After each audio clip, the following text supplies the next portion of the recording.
Hello,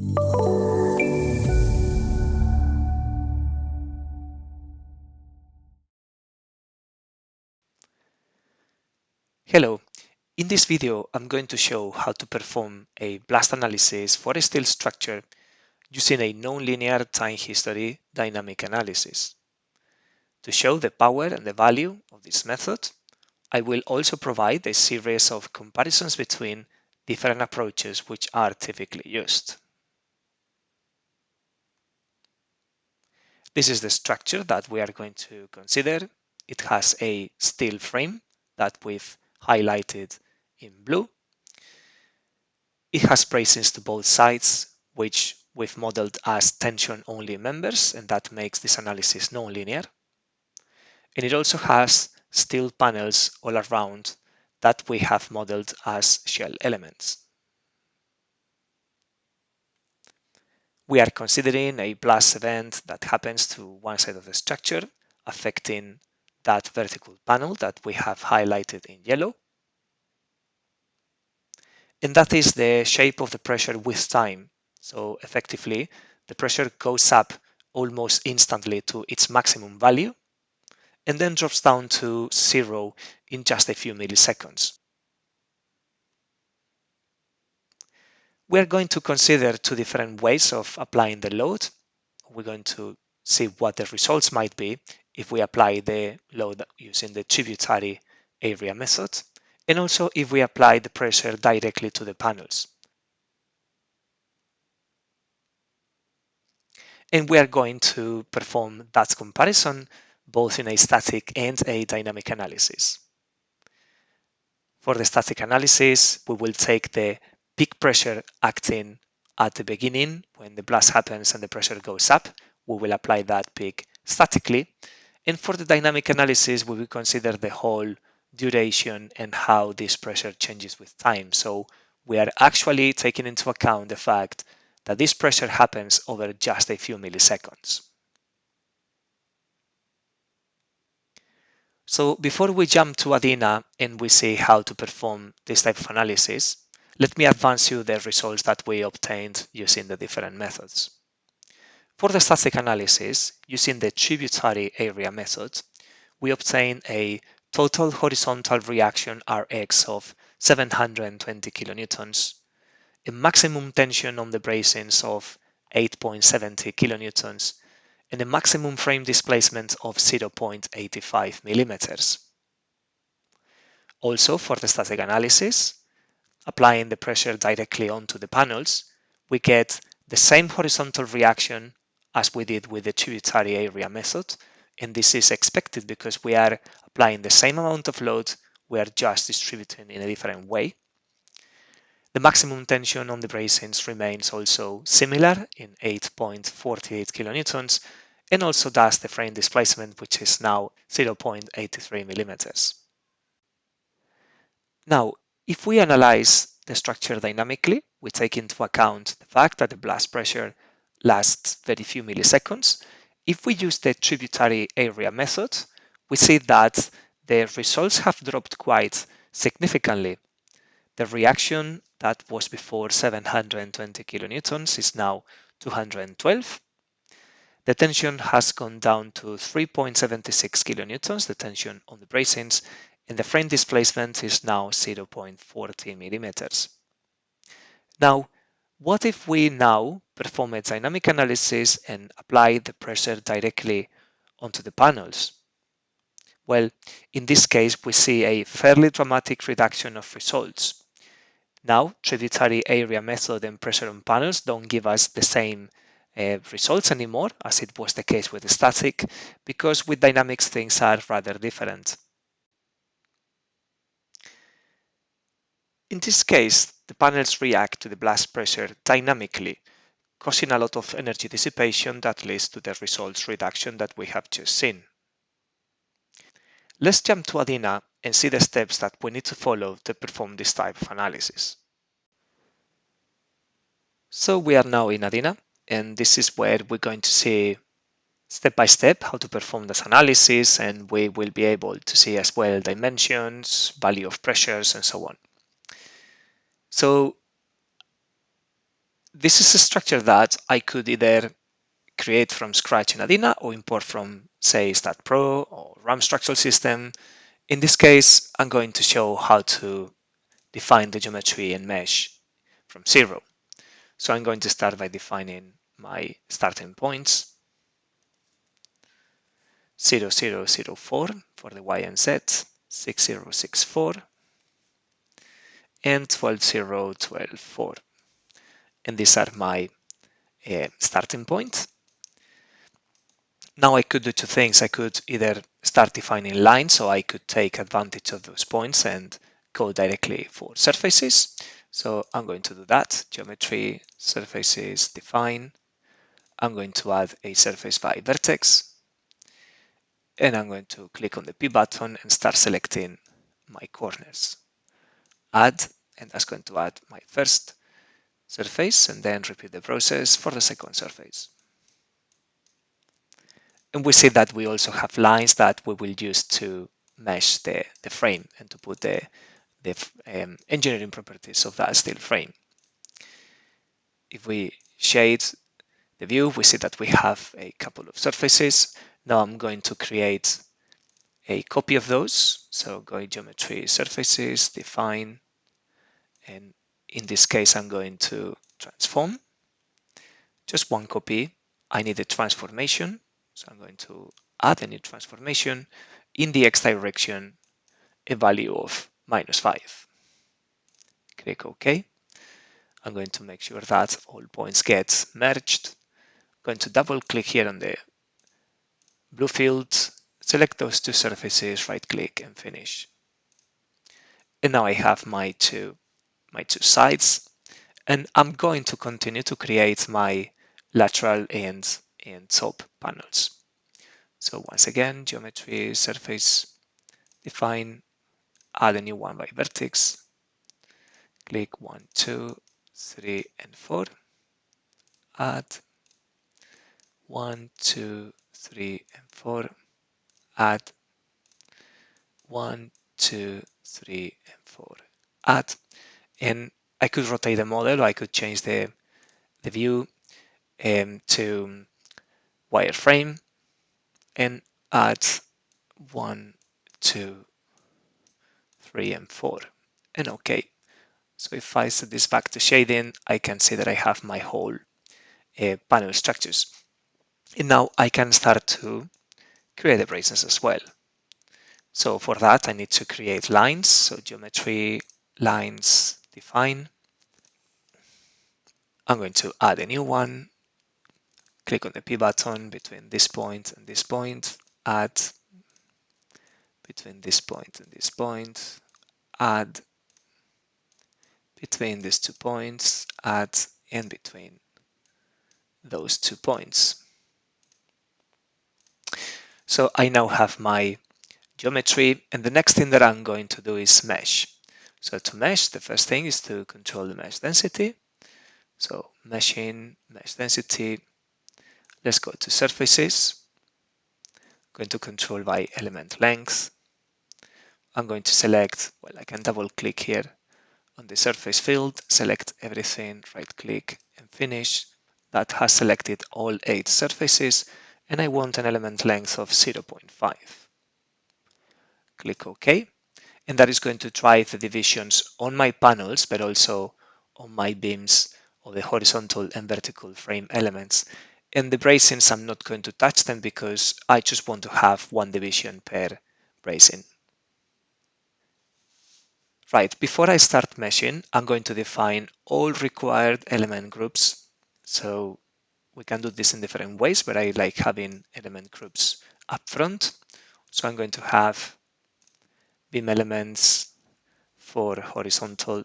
Let's start with vertical members, save and add. I'm going to have a second group for horizontal members and save.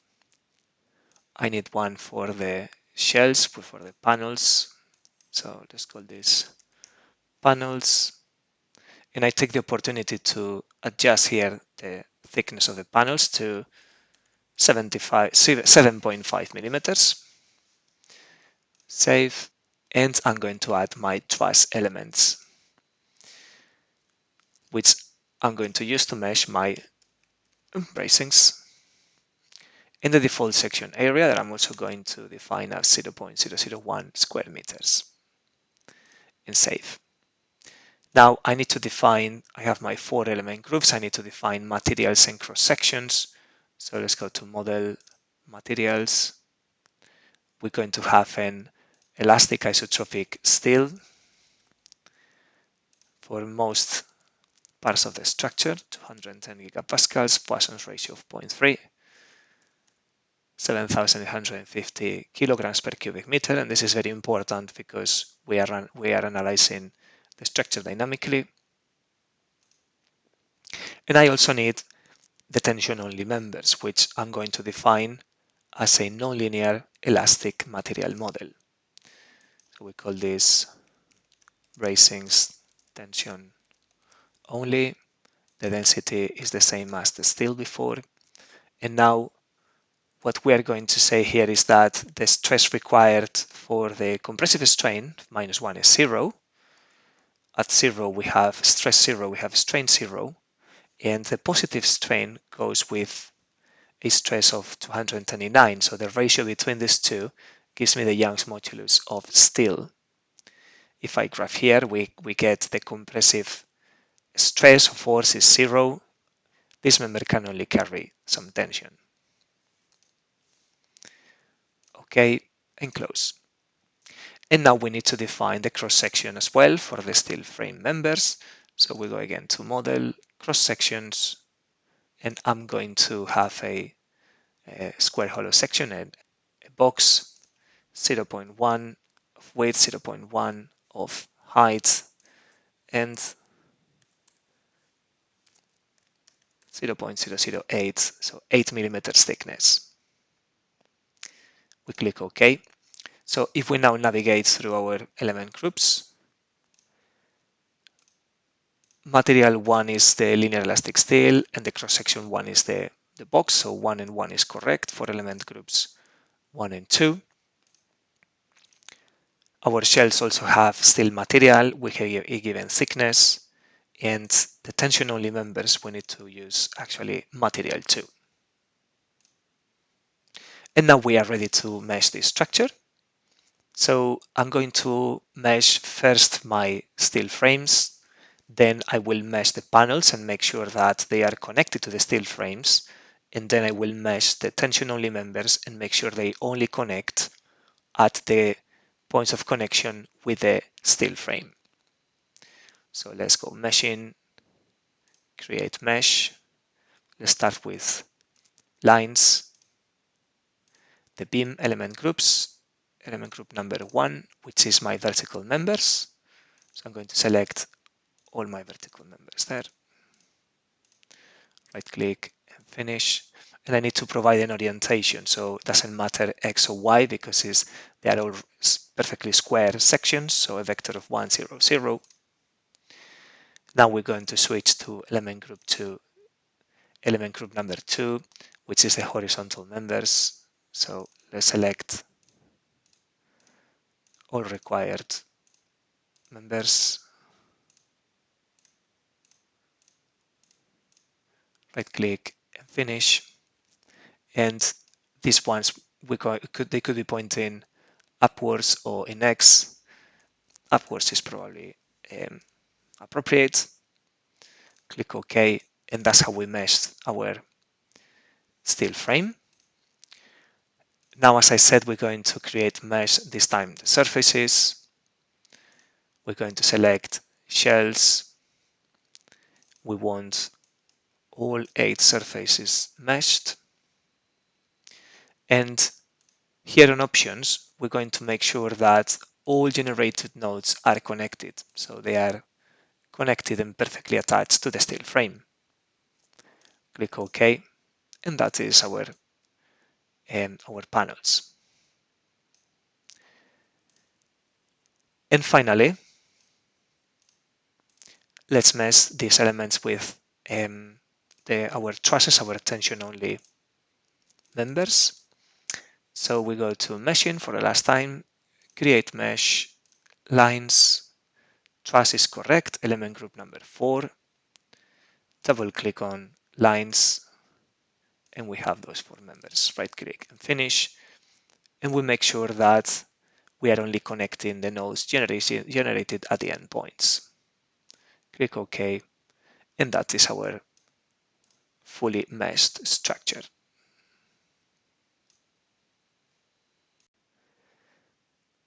Now that we have our structure meshed and the material properties and cross sections in place, we need to, well, we're going to define a dynamic analysis. We need to choose the number of time steps that we want. So we're going to have 1,000 time steps of 1 millisecond each, which gives us a total solution time of 1 second. And the last thing that I need to apply is my loading, the dynamic loading, and the supports. So the loading is going to be a pressure on those 2 panels. And I can do 2 things. I can apply the pressure directly onto the mesh, or we can apply the pressure on these 2 surfaces, and it will have exactly the same effect. So in this case, I'm going to apply the pressure to these element faces. So the first thing that I need to do is to define a element face set, add direct element face inputs, double click on face, select any, we could click each individual element, but we can right click here and auto chain, and that will choose all that face. It's very convenient. And finish, and we click OK. And now when we come to model loading apply, we pick pressure, and we will have the option to apply this to an element face set, which is the one we've just defined. So we're going to define a 15 kilopascals pressure,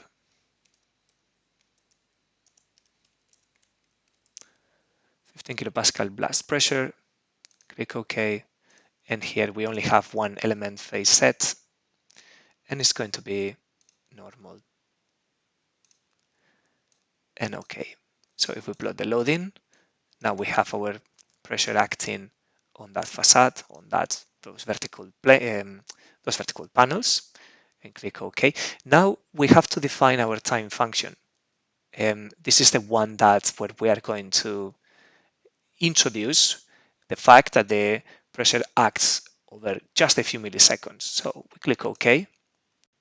We navigate to control, time function. I'm going to import a predefined time function that I have on a spreadsheet, which looks exactly like this, and is this function that has a value of 1 at time 0, then goes back to 0 in 5 milliseconds. It has the negative phase, and then it becomes 0 again. So this is representative of the time that it takes to the pressure to act and disappear. So let's import the spreadsheet, CSV file, and that has appeared in here. Click OK, and we see that the pressure here seems to be 0 because we are at time step 1. But if we navigate to time step 0, we see where these arrows have their maximum length, because this is where the pressure is maximum. And then as we move steps forward, it's going to become smaller and smaller. Right, so there is only 2 things left to do. One is to place some supports and to apply some damping to the structure. So let's deactivate the mesh visualization. The supports will be applied to the base points. So we do that through model, boundary conditions, apply fixity. We always have by default an all degrees of freedom type of support, which means this is fully fixed. Double click on the blue field, and we select all 6 points. Right click and finish, and OK. And finally, let's go to control and define some damping. So here on analysis assumptions, relic damping coefficients, and I have some pre-calculated values that give me a 1% of damping for the frequencies that I'm interested in. I'm going to copy and paste these values from my own calculations. And that is everything we need to do for this to prepare this analysis. Now we could just go to Solution, Data File Run, and save to start solving this dynamic analysis.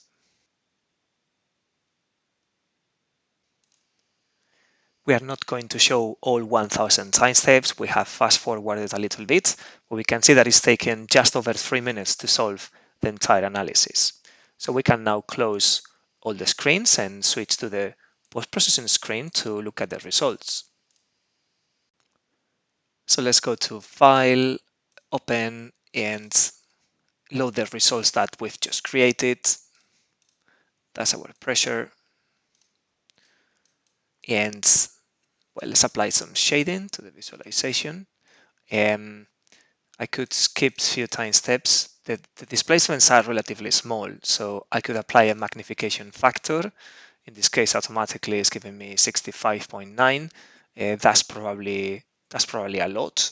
So let's come here to modify mesh plot, and let's change this magnification factor to 20. And if we now skip time steps, we see how the structure is responding dynamically to that blast event. Let's look at the results that we were interested in. First of all, the reactions, and we could either list them and export them to a spreadsheet, or we could graph them. So let's do both. Let's navigate to graph,